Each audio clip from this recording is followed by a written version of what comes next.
the male was a Cherokee, they didn't count the children. So they coined matrilineal instead of patrilineal. But the history is very rich there in Southampton County. Now, War Chief Howell, if someone looked at you right now, they would say that you were African American, would they not? Now, your grandfather, though, was supposed to have been, according to records. Well, he was. Or he was the last. Well, no, but according to, he wasn't the last right, of exactly, the Nottoway, exactly. of the Cherokee Nottoway tribe, though. Right. Tell us about him. Well, my grandfather, he passed away in 1960, and I was born in 1947, and he married. It was a black woman, and they had one child, which was my mother. But I had a chance to meet him, and because I was a young fellow when he passed away. And he was kind of a quiet man. He didn't hardly say anything. And now it's coming clear as why he was so quiet, because what happened to his people. And did he talk to you about your heritage? No. Yeah, I used to ask my mother, I said, why is my grandfather so quiet? He never had much to say. And it's coming pretty clear to me as why he was so quiet. Because at that time, they did not talk about being Indians because you could be jailed, correct? Exactly. Right. There was a lot of bad things that could have happened to you if you were native and if you were caught off the reservation. In some cases, you could be shot on sight.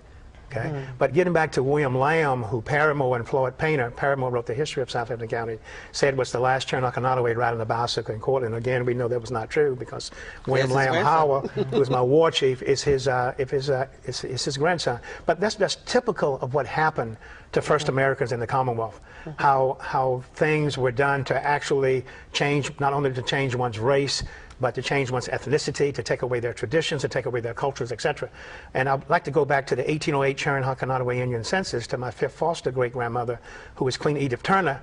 Her name was really Wane Runsira, but the whites called her Turner. And the names, the colonial names, were given to us the same basically as the slave mentality. The slaves were, yeah. If your mother was a slave and living on a reservation, that means your child was a slave, and that you took on the name of the master. So what had happened with native people, we didn't have colonial names. We had native names. My fourth great-grandmother's name was Carahoot. That was her native name.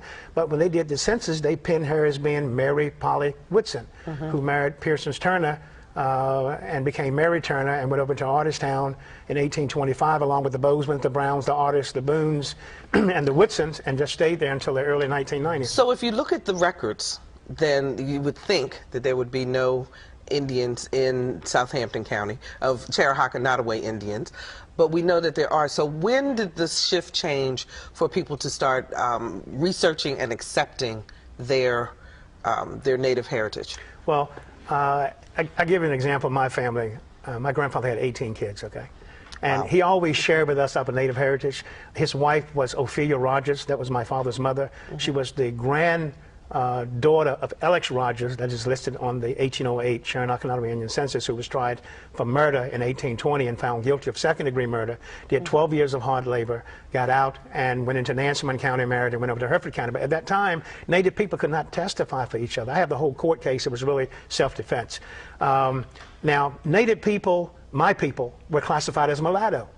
Okay. Now that was a term that not necessarily mean half white, half black, or half Indian, half white, or half Indian, half black. It was a term that the colonials created back in the early 1700s, and in reality, in many cases, it means purebred Native American. And that term mulatto, I mean, the first one was 1824, the first Racial Integrity Act, 1824, and then 1924 was the last one in Virginia that was brought about during the plecurism. So when you're doing genealogical searches, unless you can talk to your ancestors, your parents, your grandmothers, great-grandmothers, and I tell people when I do presentations, talk to your people and ask, from whence came I? So I can know how far I still have to go, okay? Because Go ahead. Let me ask Dr. Bozier. Talk to me about the relationship then, as Indians started to assimilate into other cultures, because